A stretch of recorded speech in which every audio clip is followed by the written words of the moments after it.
"Ayo Le, cepet, nanti keburu iqomah," ujar Pak Sugeng sambil menepuk lengan keponakannya yang masih mengantuk.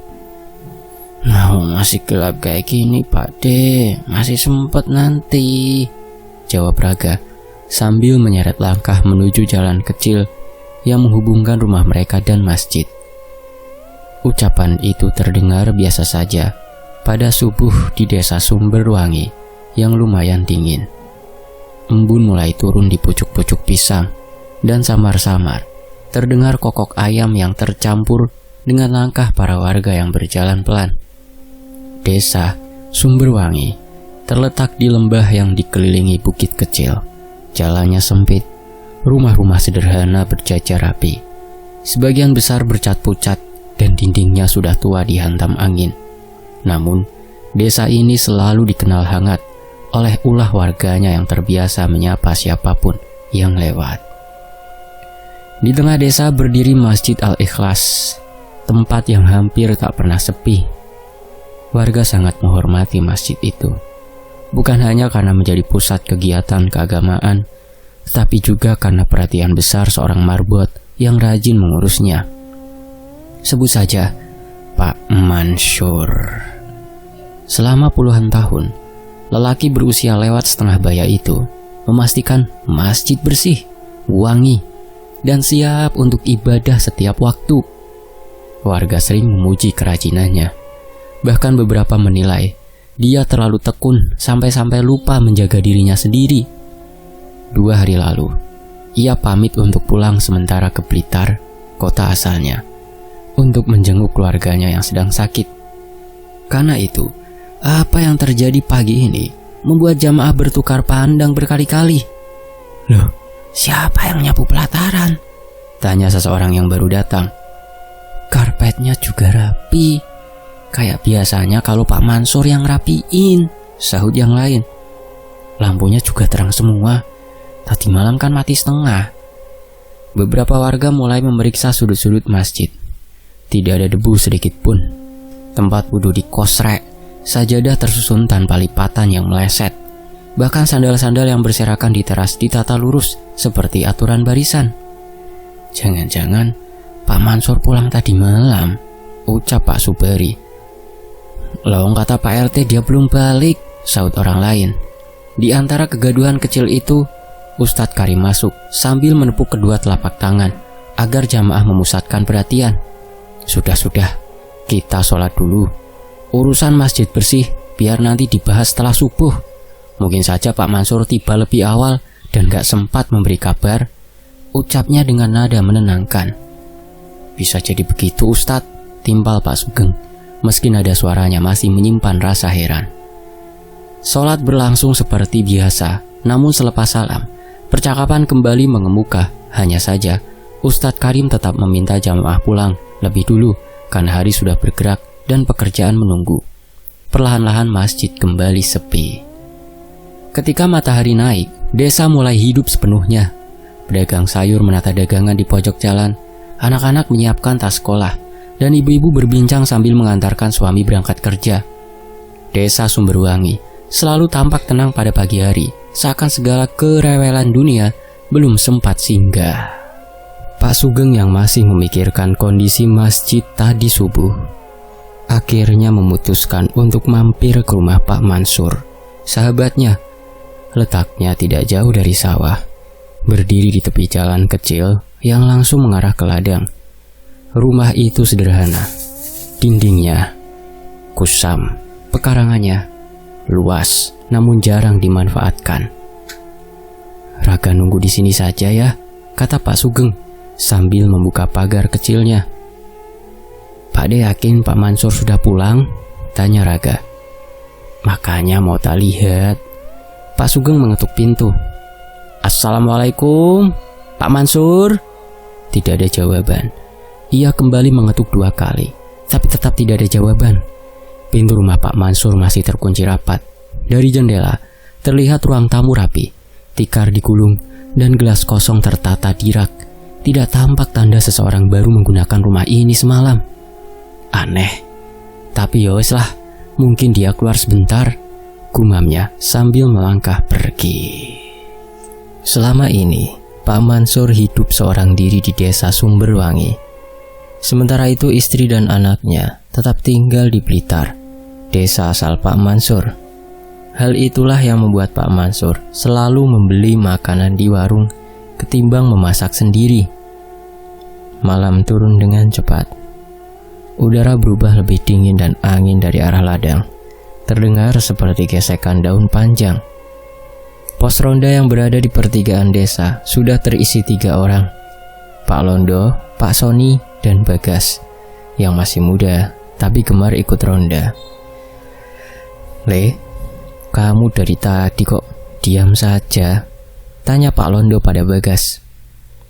"Capek, Pak. Siang tadi bantu orang panen," jawabnya sambil tersenyum tipis.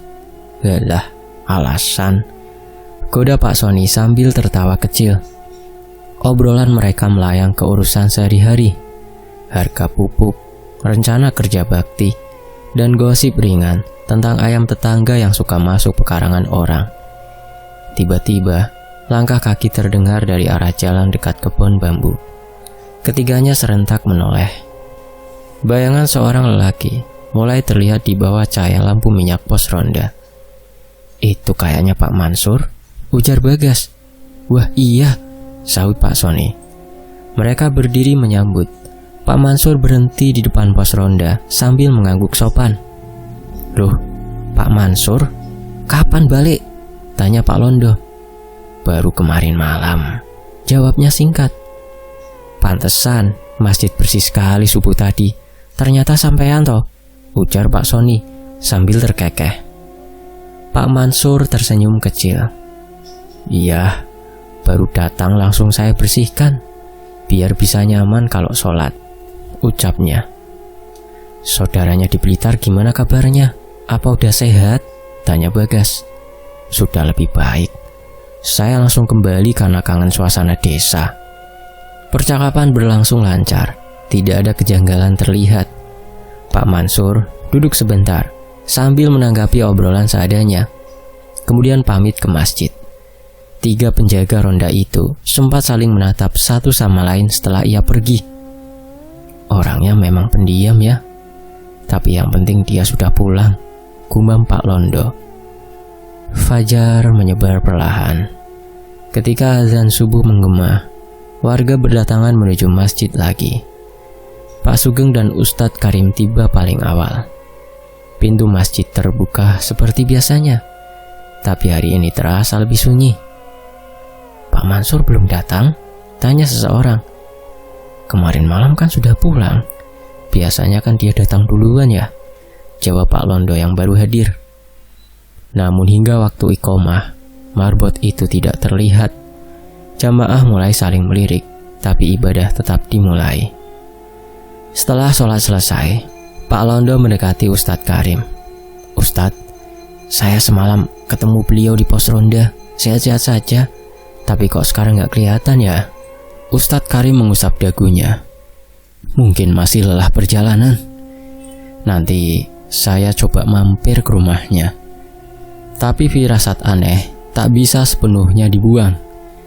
Beberapa jamaah merasa ada sesuatu yang tidak biasa di masjid pagi ini. Bukan hal besar, hanya hal kecil yang sulit dijelaskan. Udara yang sedikit terlalu dingin di dalam ruangan. Karpet yang terlihat seakan sudah diratakan berkali-kali, dan lampu-lampu yang menyala padahal biasanya tidak sebelum marbot menyalakannya. Di luar masjid, burung-burung mulai berkicau. Beberapa warga sudah mulai beraktivitas seperti biasa. Sebagian yang lain masih terlihat menikmati pagi di teras rumahnya sambil menikmati secangkir kopi panas.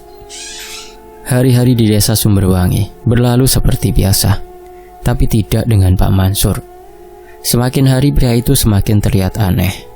Ia selalu terlihat setiap malam, namun saat pagi tiba, Pak Mansur justru tidak terlihat hadir di masjid. Bahkan sof yang selama ini ditempatinya sudah diisi oleh warga lain. Malam itu, suasana di desa Sumberwangi sudah sepi. Jarum jam di pos ronda sudah menunjukkan pukul 1 malam. Seperti biasa, beberapa pria terlihat duduk di pos ronda sambil berbincang-bincang. "Pak, itu kayak Pak Mansur lagi jalan ke sini," ujar Bagas sambil menunjuk jalan setapak di depan pos ronda. "Iya, dia datang tepat seperti kemarin," sahut Pak Sony yang duduk sambil menggoyang kursi kayu. Percakapan itu menjadi pembuka malam. Di pos ronda, suara serangga terdengar di balik semak. Sementara lampu listrik kuning memberi cahaya redup yang tidak banyak membantu jarak pandang, namun cukup untuk melihat sosok yang melangkah pelan ke arah mereka. Pak Mansur berhenti di depan pos, mengangguk kecil, lalu duduk di bangku bambu. "Sudah lama ronda?" tanyanya. "Baru sebentar Pak Mansur," jawab Pak Londo. "Bapak sehat? Wajah bapak kok kayak pucat gitu?" "Aku hanya pusing sedikit. Soalnya beberapa hari ini sulit tidur," ujarnya pelan. Dialog itu terdengar biasa, tetapi setiap malam kehadiran Mansur selalu sama. Tiba-tiba ia muncul dengan langkah pelan, wajah yang tampak pucat oleh cahaya lampu, tangan yang terasa dingin ketika bersalaman, dan tatapan lurus tanpa banyak ekspresi. Meski begitu, tidak ada seorang pun yang berani berkomentar langsung. Siang itu, desa Sumberwangi tetap hidup seperti biasa. Ibu-ibu menjemur pakaian, anak-anak berlari mengejar layang-layang, dan para lelaki berkutat dengan pekerjaan ladang. Namun percakapan kecil mulai terdengar di sudut-sudut desa. "Bu, tadi saat aku akan berangkat ke pasar, gak sengaja aku lihat Pak Mansur keluar rumah pas tengah malam. Baru kali itu aku lihat dia keluar selepas malam hari," ujar seorang pedagang sayur. "Wong aku aja ndak pernah lihat beliau ke sawah lagi kok," sahut yang lain. "Iya bener, dia juga nggak pernah lagi di masjid untuk sholat berjamaah. Cuma masjid ya tetap kelihatan rapi sama seperti dulu," timpal yang lain. Obrolan itu tidak keras, tapi cukup menyebar ke telinga beberapa warga yang mulai memperhatikan perubahan dalam aktivitas sehari-hari Mansur. Pak Sugeng menjadi salah satu orang yang paling merasa janggal. Pasalnya, ia telah mengenal Mansur sejak lama. Biasanya lelaki itu cekatan, rajin menyapa, dan sering mampir ke rumah warga. Sekarang ia hanya muncul pada waktu malam. Suatu malam, tepat pukul 10 malam, Pak Sugeng memutuskan menemui Pak Mansur, sahabatnya, secara langsung.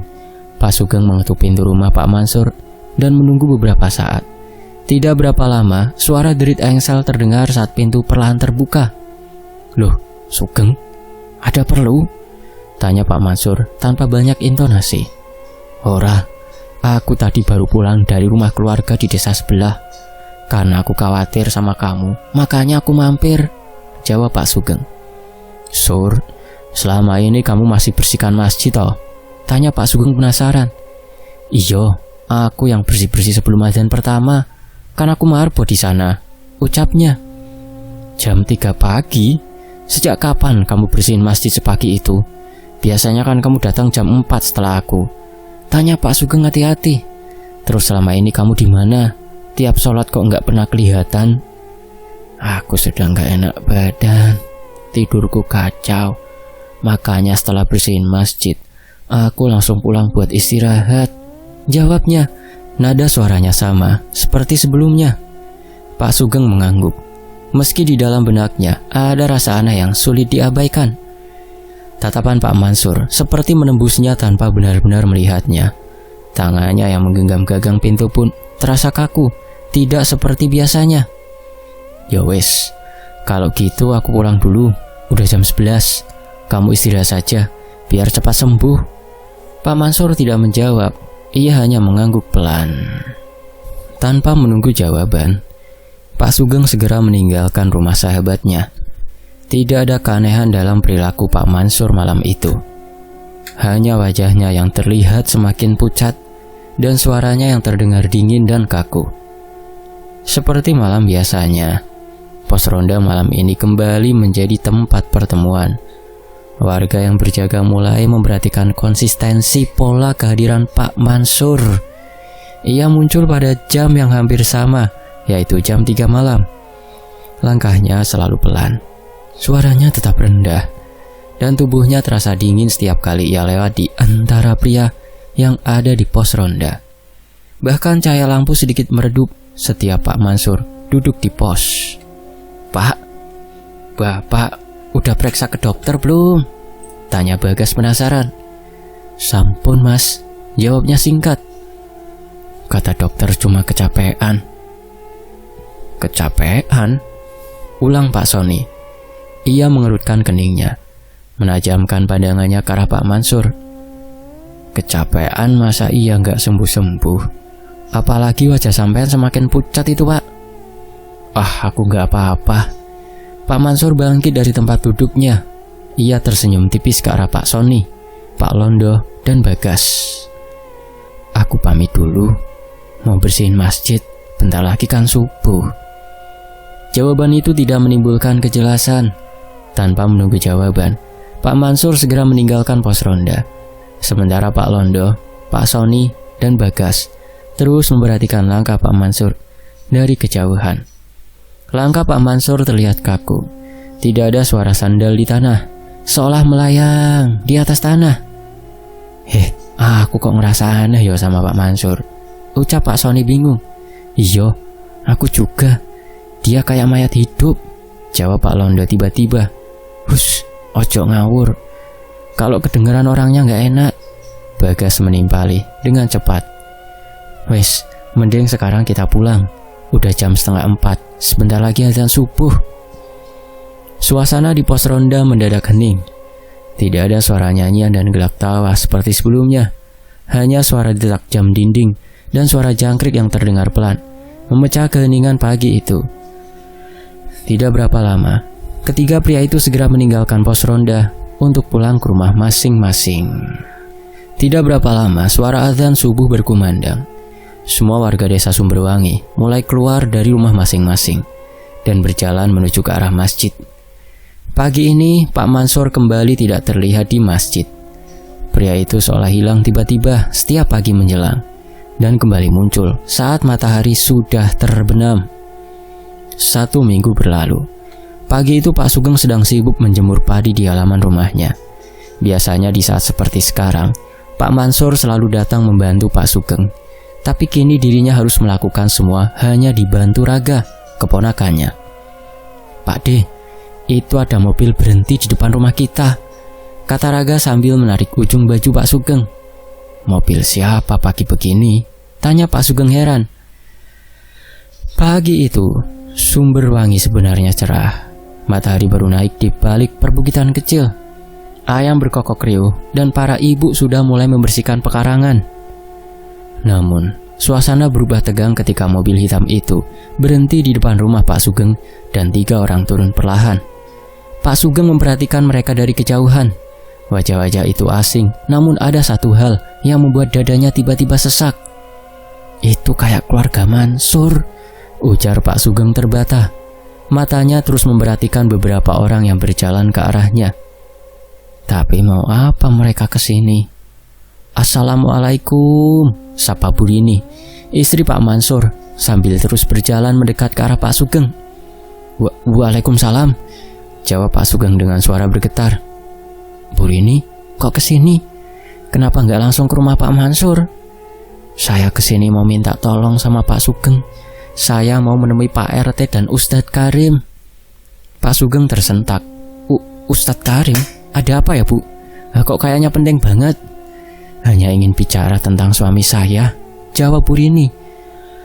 Pak Sugeng yang tidak ingin memperpanjang pertanyaannya langsung mengajak keluarga Pak Mansur menemui Ustadz Karim di masjid. "Assalamualaikum Ustadz," sapa Pak Sugeng saat langkah mereka berhenti di ambang pintu masjid. Ustadz Karim menoleh ke arah suara. "Waalaikumsalam. Monggo masuk Pak Sugeng," perintahnya. Pak Sugeng dan keluarga Pak Mansur segera masuk ke dalam masjid dan duduk di hadapan Ustadz Karim. Wajah tua Ustadz Karim terlihat begitu tenang, tapi tetap tegas saat matanya menatap wajah-wajah yang ada di hadapannya. "Ustadz, kenalkan, ini Bu Rini, istri Pak Mansur." Pak Sugeng memperkenalkan sosok Bu Rini kepada Ustadz Karim. "Masya Allah, Bu Rini," ucap Ustadz Karim, terkejut melihat istri Pak Mansur. Bu Rini langsung menunduk, suaranya bergetar. Ustadz, kami kesini untuk menyampaikan sesuatu. Ada apa ini? Kok kayaknya penting banget? Suara Ustadz Karim terdengar pelan tapi sedikit bergetar. Perlahan air mata menetes dari kedua mata Bu Rini dan Pak Wiono, kakak Pak Mansur. Kami ingin mengabarkan kalau Pak Mansur sudah meninggal dunia 1 minggu yang lalu, ucap Pak Wiono dengan suara berat. Bus yang ditumpanginya saat pulang dari rumah sakit di Blitar masuk jurang. Hah? Masuk jurang? Ulang Pak Sugeng. Pak Wiono melanjutkan. Benar Pak, semua penumpang dinyatakan meninggal, termasuk Mansur adik saya.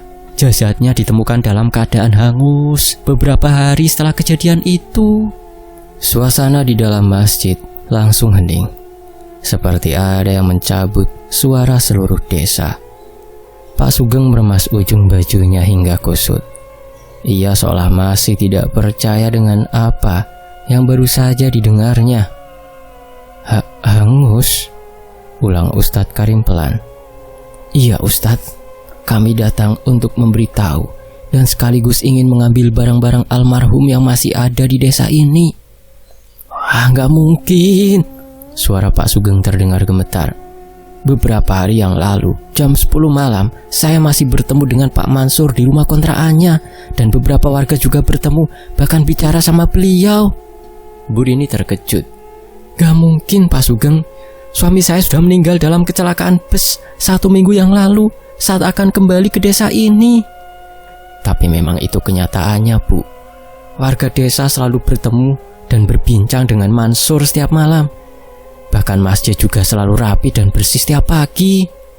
Bu Rini menutup mulut dengan kedua tangannya. Ya Allah, ada apa ini sebenarnya?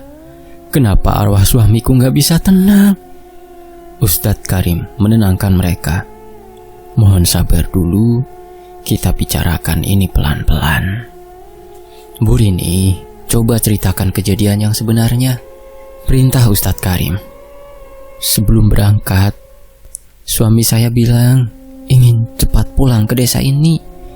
Dia bilang rindu suara azan dari masjid desa, rindu ngobrol di pos ronda, dan rindu duduk dengan Pak Sugeng sambil minum kopi. Pak Sugeng menekuk wajahnya. Kata terakhir itu menghantamnya seperti pukulan. Dia bilang ingin pulang, lanjutnya lirih. Tapi ternyata pulangnya bukan pulang yang biasa. Bus yang dia tumpangi siang itu masuk ke dalam jurang, dan semua yang ada di dalamnya dikabarkan meninggal, termasuk suami saya. Isak tangis Bu Rini terdengar semakin kencang. Pak Sugeng mengangkat wajahnya, nafasnya pendek. Ustadz, saya bicara dengan siapa selama ini? Saya duduk sama siapa? Saya salaman dengan siapa? Tidak ada yang menjawab, hanya suara Isak yang terdengar. Kalau benar Mansur sudah meninggal, lanjut Pak Sugeng dengan suara pecah.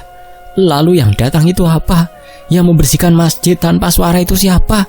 Yang berjalan di belakang kami setiap malam itu siapa? Ustadz Karim menghirup nafas dalam. Pak Sugeng, saya harap tenang dulu. Kita nggak boleh panik. Keluarga Pak Mansur sedang menjalani masa berkabung.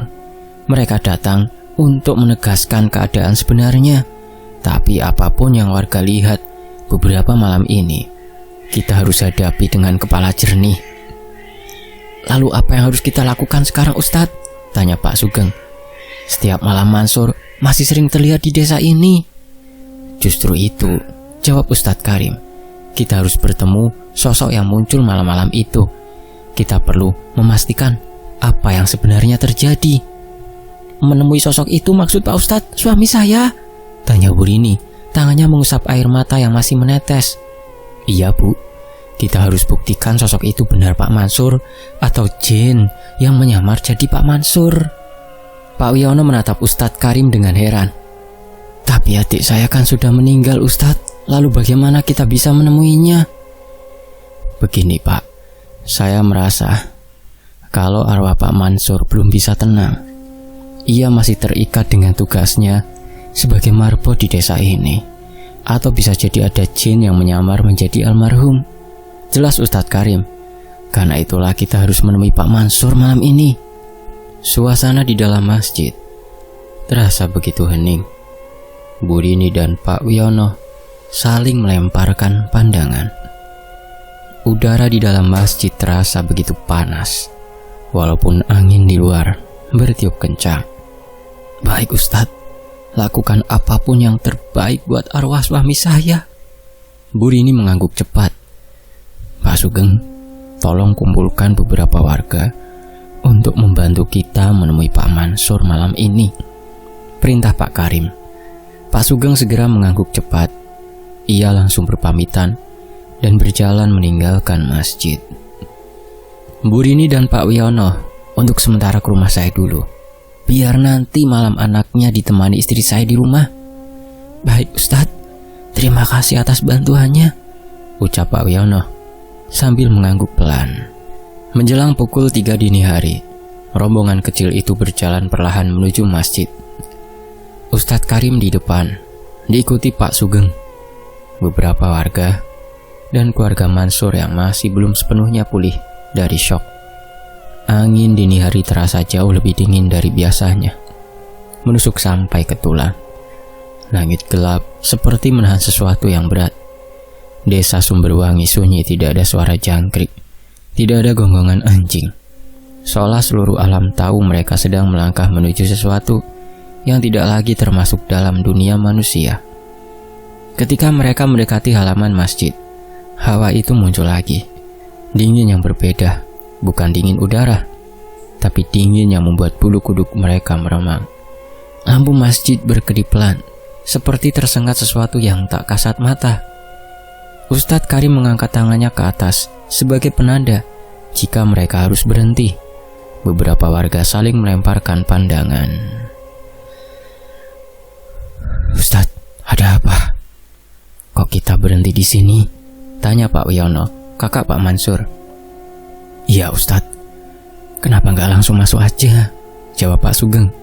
Saya yakin Mansur pasti sudah ada di dalam masjid. Ustadz Karim membalikkan tubuhnya. Matanya menatap semua orang dengan bergantian. Nafas dulu. Kita masuk pelan-pelan. Ingat, niat kita ingin membantu Pak Mansur. Baik Ustadz, jawab semua orang dengan serempak. Baik, sebelum kita masuk, alangkah baiknya kita berdoa dulu agar Allah selalu menjaga kita semua. Mereka semua segera menunduk membaca doa pendek. Setelah beberapa menit, Ustadz Karim kembali melanjutkan langkahnya. Suara derit engsel terdengar saat tangan Ustadz Karim mendorong pintu kayu masjid. Udara pengap langsung menampar wajah mereka. Lampu di dalam masjid menyala redup, sesekali berkedip cepat seperti akan padam. Di dalam, suara gesekan kain pelan terdengar. Lampu masjid yang redup membuat bayangan memanjang di setiap sudut. Di tengah ruangan, seseorang sedang berjongkok sambil menggosok lantai marmer dengan sapu lidi kecil. Wujudnya pucat, seperti selembar kertas. Tulang pipinya terlihat jelas, seolah kulitnya terlalu tipis. Matanya sendu, kosong, tapi penuh kelelahan. Kain sarungnya tergerai samar, seperti tak sepenuhnya menyentuh dunia. Yang paling membuat bulu kuduk berdiri kakinya tidak menapak lantai, melayang tanpa suara. Gerakannya lembut, terlalu lembut untuk manusia, seperti air yang mengalir, bukan tubuh yang bergerak. Pak Sugeng menahan nafas. Istri Pak Mansur menutup mulut, hampir pingsan. Pak Mansur terus membersihkan lantai, seolah tidak sadar ada banyak orang yang sedang memperhatikannya. Ustadz Karim melangkah maju. Assalamualaikum Pak Mansur. Waalaikumsalam. Pak Mansur seketika berhenti. Perlahan pandangannya tertuju ke arah suara Ustadz Karim. Suara gemeretak tulang terdengar saat tubuh Pak Mansur bergerak pelan. Pak Mansur tersenyum beberapa saat. Ustadz Karim, Sugeng, suaranya serak, pelan, seperti datang dari jauh. Maaf, masjid masih kotor. Aku belum selesai membersihkannya. Pak Sugeng merasa lututnya goyah. Mansur, kenapa kau masih di sini? Kenapa kau nggak pergi ke tempat di mana seharusnya kamu ada? Mansur menundukkan wajahnya. Kalau aku pergi, Nanti tak ada yang bersihkan, masjid bisa kotor. Aku masih punya tugas. Pak Mansur, ujar Ustadz Karim dengan suara selembut mungkin. Bapak sudah menjalankan tugas itu sejak lama. Tapi sekarang, tugas Bapak sudah selesai. Sudah saatnya Bapak istirahat dengan tenang. Pak Mansur mengerutkan dahi. Kebingungan seperti seorang anak kecil yang tak mengerti kenapa diminta berhenti bermain. Belum Ustadz, aku belum pulang. Aku masih harus. Sahabatku, Mansur. Suara Pak Sugeng bergetar ketika akhirnya ia maju. Kamu sudah kembali. Kamu sudah pulang. Tapi bukan ke desa ini. Pak Mansur menatap Sugeng lama sekali. Perlahan, tatapannya berubah dari bingung menjadi sedih. Lalu seolah mengerti. Aku sudah gak pulang-pulang ya, Geng. Pak Sugeng menahan tangis. Iya, Sur. Kamu sudah pulang ke tempatmu. Kami yang terlambat menyadarinya. Pak, alamu sudah bukan di sini, Pak. Tugasmu di dunia ini sudah habis, Pak. Tiba-tiba suara Bu Rini terdengar sambil terisak. Perlahan, wajah Pak Mansur menoleh ke arah Bu Rini, istrinya. Kamu di sini, Bu, sama Mas Wiono? Iya, Pak. Kami di sini. Kami ingin mengantarmu pulang, jawab Bu Rini sambil terus terisak. Pak Mansur, pergilah. Kembalilah ke tempat Bapak yang sebenarnya, ucap Ustadz Karim. Tapi, kalau aku pergi, bagaimana dengan masjid ini? Siapa yang akan membersihkannya? Siapa yang akan merawatnya, Ustadz? Tanya Pak Mansur. Ada tatapan penuh kesedihan di wajahnya. Aku, jawab Pak Sugeng tiba-tiba. Ia melangkah mendekat ke arah sahabatnya. Aku yang akan merawatnya. Aku akan menggantikanmu, membersihkan dan merawat masjid ini. Aku janji. Suasana di dalam masjid dalam sekejap berubah hening. Wajah-wajah di barisan belakang menunduk merasakan duka yang teramat dalam. Suara isak tangis Bu Rini terdengar samar, bercampur suara detak jam dinding. Pak Mansur menunduk. Ia mengusap lantai sekali lagi. Tapi kali ini gerakannya mulai kabur. Tubuhnya tembus cahaya, tipis seperti kabut yang diterpa angin. Kalau begitu, ujarnya lirih, terima kasih sudah menjagakan masjid dan keluargaku. Pak Sugeng tak mampu berkata apa-apa. Pak Mansur menatap mereka satu persatu. Senyum tipis terukir, senyum lega, senyum perpisahan dan dengan nafas panjang yang hampir terdengar seperti keikhlasan. Perlahan, sosok Pak Mansur berjalan mundur beberapa langkah. Wujudnya memudar. Wajah pucat itu berubah menjadi transparan. Geraknya menghilang perlahan dan Mansur lenyap dari masjid, meninggalkan dingin yang tersisa di udara. Semua orang terpaku. Tidak ada yang berani bicara. Hanya suara detik jam masjid dan isak tangis Bu Rini yang terdengar samar. Pak Sugeng menutup wajahnya dan akhirnya menangis. Ustadz Karim menepuk pundaknya. Sudah selesai. Dia sudah tenang. Pak Sugeng mengangguk lemah. Mansur, aku janji akan meneruskan tugasmu sampai akhir hayatku. Suasana di dalam masjid terasa begitu sunyi. Udara dingin perlahan masuk melalui pintu yang terbuka lebar. Jarum jam menunjukkan pukul 4.30. Ustadz Karim segera berjalan ke arah mimbar. Suara azan berkumandang memecah keheningan subuh, seolah menjadi awal baru kehidupan di desa Sumberwangi. Pagi itu, udara terasa lembut. Cahaya matahari mulai menghangatkan atap-atap rumah desa Sumberwangi. Burung-burung berkicau seperti biasa, namun ada kekosongan yang sulit dijelaskan. Beberapa warga datang untuk bersalaman dengan Pak Sugeng.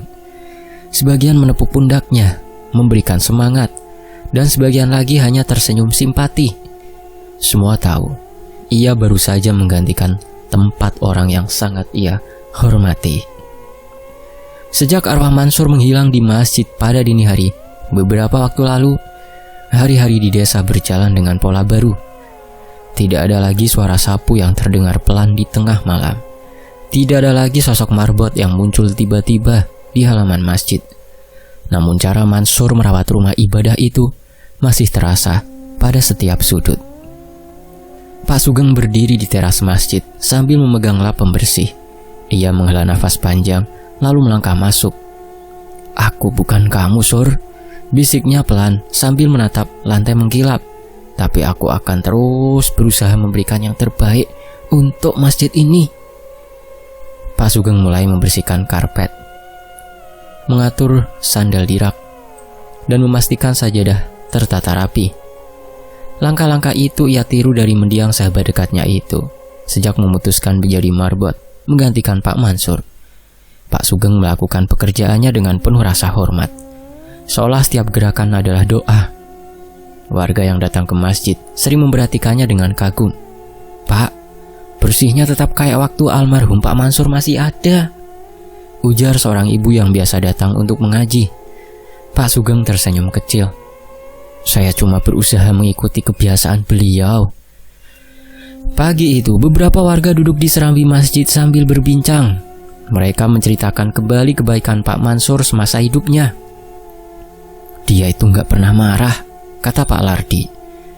"Dia nggak pernah menolak membantuin siapapun," timpal seorang bapak lain. Istrinya sempat cerita, "Mansur itu kalau pulang ke kampung selalu bawa oleh-oleh kecil nggak mahal, tapi niatnya itu loh." Pak Sugeng yang mendengar percakapan itu dari dalam masjid mengusap wajahnya perlahan.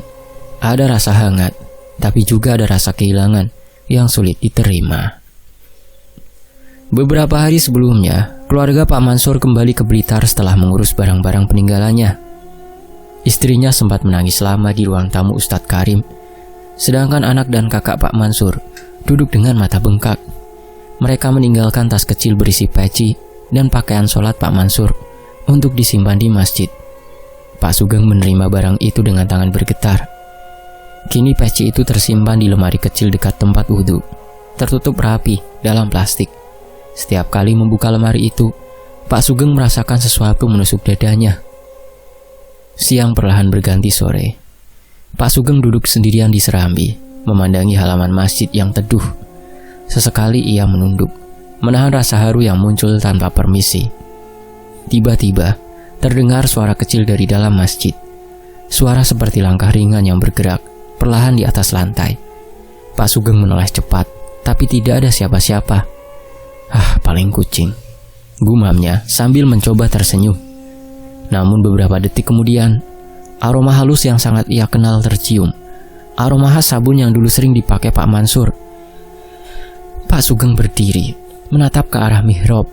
Tidak ada apapun, hanya ruangan luas yang diterangi cahaya lembut. "Apa ini cuma bayangan atau pikiranku saja?" katanya lirih. Pak Sugeng melangkah masuk, memeriksa karpet, rak sandal, dan sudut-sudut ruangan. Tidak ada apapun yang berubah, hanya aroma samar itu yang perlahan memudar. Malam harinya, Ustadz Karim datang bersama dua warga. "Geng, kami mau lihat kondisi masjid sebentar," ujar sang Ustadz. "Tentu Ustadz." Setelah berkeliling, Ustadz Karim mendekat dan meletakkan tangan di bahu Pak Sugeng.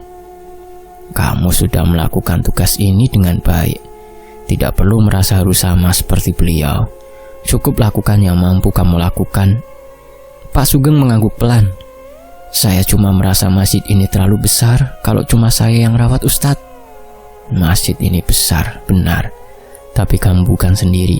Ada kami semua. Dan ada satu hal lagi." Ustadz Karim tersenyum hangat. "Apapun yang kamu lakukan dengan niat baik, insya Allah selalu dihitung." Pak Sugeng menunduk. "Saya cuma ingin menjaga apa yang sudah dijaga oleh sahabat saya. Dan itu sudah kamu lakukan." Setelah para warga pulang, Pak Sugeng duduk di bawah lampu serambi. Udara malam terasa lembut, tidak terlalu dingin. Ia menatap langit dan mengingat kembali masa-masa saat Pak Mansur masih ada. Mereka sering duduk bersama di tempat itu, membicarakan rencana kecil, sekedar bercanda, atau berkeluh kesah tentang pekerjaan. "Aku kangen, Sur," gumamnya lirih. Tidak ada jawaban, hanya suara angin menyapu dedaunan pohon di dekat pagar masjid. Beberapa hari berlalu, Pak Sugeng semakin hafal dengan tugas dan pekerjaannya. Ia membuka masjid sebelum subuh, menata sandal wudhu sebelum jamaah datang, serta mematikan lampu dan mengunci pagar setelah isya. Tidak ada gangguan aneh, hanya momen-momen kecil yang menimbulkan kenangan. Kadang ia merasa seperti ada seseorang berjalan pelan di belakangnya, meski saat menoleh tidak ada siapa-siapa. Kadang aroma sabun itu muncul lagi, lalu hilang secepat munculnya. Namun Pak Sugeng tidak merasa takut. Tidak ada aura mengancam, hanya jejak halus kehadiran dari seseorang yang pernah ia kenal sangat dekat. Waktu berlalu begitu cepat. Semakin hari Pak Sugeng semakin menguasai tugasnya sebagai seorang marbot masjid. Pada suatu sore, Ustadz Karim yang baru saja menyelesaikan sholat asar menghampiri Pak Sugeng yang duduk di teras masjid. "Bagaimana? Sudah mulai terbiasa kan?" tanya beliau. "Sedikit demi sedikit Ustadz," jawab Sugeng. "Saya tahu ini tidak mudah. Kehilangan itu tidak simpel, tapi kamu sudah membuktikan kalau kamu kuat." Pak Sugeng terdiam beberapa saat, lalu menatap ke arah mihrab. "Saya cuma ingin memastikan masjid ini tidak kehilangan sentuhan yang dulu beliau berikan. Rasanya seperti harus menjaga warisan, Ustadz." "Warisan itu bukan hanya masjid, Geng." Ustadz Karim menepuk bahunya. "Warisan itu juga semangatnya, spiritnya. Kamu melanjutkannya, itu yang penting." Kalimat itu membuat Pak Sugeng mengangguk perlahan. Ada sesuatu yang terasa lebih ringan di dadanya. Malam itu, setelah sholat isya, Pak Sugeng duduk sendiri di dalam masjid. Lampu-lampu menyinari ruangan dengan lembut. Ia menatap ke arah karpet yang bersih, ke arah pintu yang tertutup, dan ke arah rak mukena di sudut ruangan. Semuanya rapi, semuanya terawat. Di tengah keheningan itu, aroma sabun yang ia kenal muncul kembali. Tapi kali ini tidak sekuat beberapa hari lalu, hanya samar. Pak Sugeng menghela nafas pelan. "Kalau itu kamu, Sur, terima kasih," ucapnya lirih. "Tapi sekarang kamu tenang saja. Tugasmu sudah selesai, biar aku yang jaga." Aroma itu perlahan sirna. Pak Sugeng berdiri, mematikan sebagian lampu, lalu menutup pintu perlahan. Malam terasa damai. Tidak ada rasa takut, tidak ada tekanan, hanya ketenangan lembut yang menuntunnya pulang. Desa Sumberwangi perlahan kembali menemukan kedamaiannya. Warga tidak lagi merasa gelisah di malam hari. Cerita tentang arwah Mansur menjadi bagian dari ketenangan yang mereka simpan di hati masing-masing, diceritakan dengan hormat, tanpa rasa ngeri seperti dulu. Semua sepakat bahwa Pak Mansur adalah sosok yang terbaik, yang terlalu baik untuk dilupakan, dan Sugeng dengan hati yang lebih tegar menjaga tempat itu dengan sepenuh jiwa. Selesai. Demikianlah sebuah kisah fakta secara pamit. Wassalamualaikum.